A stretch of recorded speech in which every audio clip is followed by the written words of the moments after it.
Treasury Cabinet Secretary Bwana John Mbadi ameweza kuzungumzia ili swala la mtihani, ambapo hapo awali ilikuwa imeripotiwa kwamba hamna pesa ya kuweza kuangazia mambo ya mtihani. Kwa hivyo amesema kwamba the plan to face up the national examination fee waiver, assuring Kenyans that the government will cover the cost of national exams for all students this year. Kulikuwa na ripoti kwamba ile waiver ya kuondoa national exam fees eti ilikuwa imeondolewa pale ili wazazi waendelee kulipia mitihani pale, lakini kulingana na Bwana Mbadi anasema kwamba hiyo tayari itakuwa inashughulikiwa huu mwaka. Kwa hivyo hakuna mzazi ambaye atakuwa anahitajika kulipia mtihani pale. Kwa hivyo hiyo ni habari njema ambayo naona imemulikwa pale.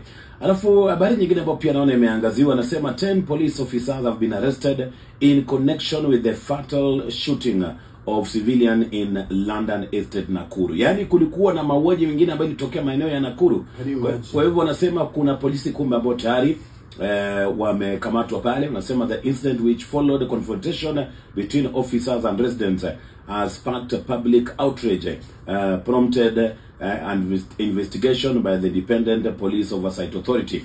Kwa hivyo hawa polisi 10 inaripotiwa kwamba tayari wamekamatwa pale, msikilizaji. Na hao yakiendelea kuhusu mauaji ya polisi, kuna hii ambayo pia imeangaziwa sana, hii kuhusu huyu ndugu ama huyu kijana Albert Ojwang, ambapo anasema IG Kanja reveals Albert Ojwang's arrest made after complaint from DIG Eliud Lagat. Yani anasema kwamba huyu kijana alikamatwa kule Homa Bay baada ya malalamishi kutoka kwa Deputy Inspector General wa polisi Bwana Eliud Lagat, kisha akaletwa huku Nairobi ambapo alipoteza maisha yake akiwa korokoroni. Kwa tayari baadhi ya maafisa ambao walikuwa pale katika police station wamekuwa interdicted kulingana na habari hizo. Na nikisoma kiundani vile wameandika pale, wanasema while addressing the press on Monday, IG Kanja revealed that DIG Lagat filed a complaint of defamation against Ojwang, prompting an expeditious probe.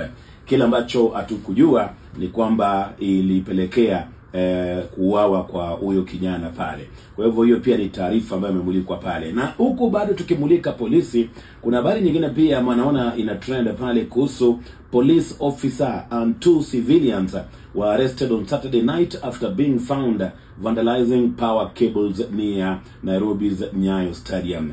Kenya Power said Thomas Mutua, Joseph Chalo and Dennis Nzioka, a police officer attached to the DCI in Makadara, were among a group of 10 men nabbed, damaging